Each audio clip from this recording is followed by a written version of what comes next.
Madam C.J. Walker. On December 27, 1867, Sarah Breedlove was born to parents Owen and Minerva Anderson Breedlove near Delta, Louisiana. Her parents were born slaves and still resided on a cotton plantation. Years later, Walker would be born on the same plantation as both of her parents.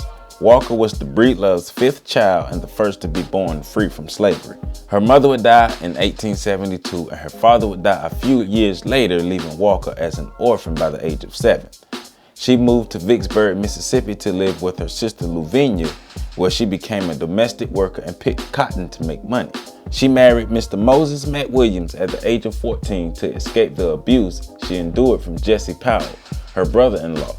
Walker and McWilliams had one daughter named Aaliyah Walker, who was born in 1885. 2 years later, Moses McWilliams died, and Walker then moved to St. Louis with her 4 brothers who were barbers. Walker was able to send her daughter to the city's public school by working as a washerwoman for $1.50 a day. She also attended the public night school to further her education.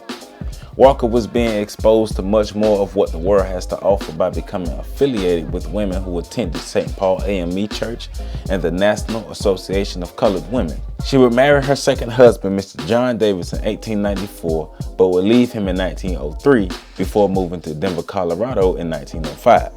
Before moving to Colorado, Walker would have hair loss due to a disorder with her scalp. Searching for a remedy led her to meeting A.M.E. Malone, an entrepreneur, founder of the Poirot Institute, and creator of the black hair care industry. While living in Colorado, Walker worked as a sales agent for A.M.E. Malone, selling products for Malone's Poirot brand. She would also meet and marry Mr. Charles Joseph Walker, a newspaperman from St. Louis. Shortly after their marriage, she changed her name from Sarah Breedlove to Madam C.J. Walker.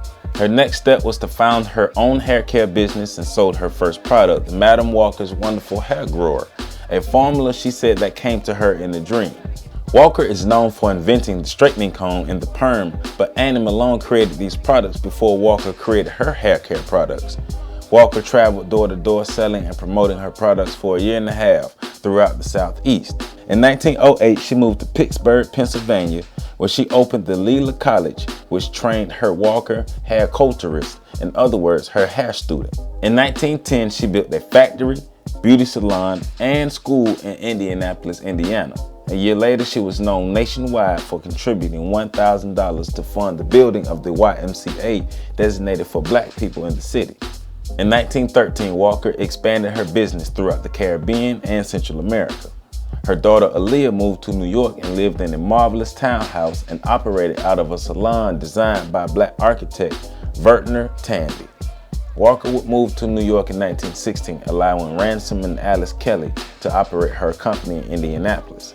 Walker operated her company out of her office in Harlem, New York, where she became a socialite and beacon within her community. She would donate $5,000 to the NAACP anti-lynching movement. She would also join a group of Harlem leaders to present an anti-lynching petition to the legislation during a visit to the White House. Walker's business grew exponentially, and her number of hair culturists grew so much that a Madam C.J. Walker Hair Culturist Union of America convention was created.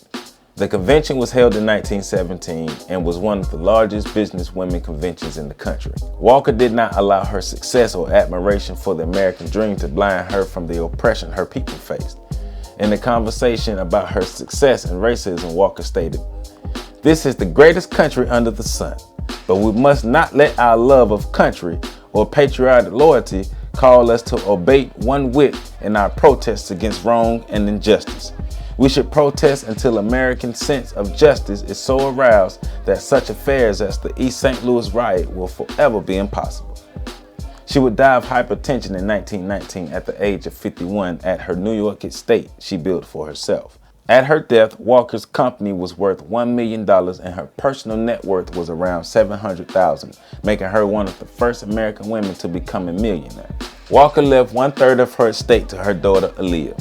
In 1927, a project she started before her death, the Walker Building opened as an African American cultural center. The Walker Center is now a historic landmark.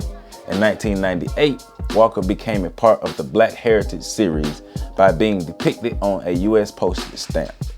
Ms. Walker used her knowledge, skills, wit, and entrepreneurial spirit to help further change the world. She took the black haircare industry to the next level, as well as using her wealth to help protect her people from white supremacy. Madam C.J. Walker, we proudly stand on your shoulders. For more information, make sure you visit www.ontheshoulders1.com. And you can also learn more about our On the Shoulders of Giants nonprofit by visiting www.ontheshoulders.org.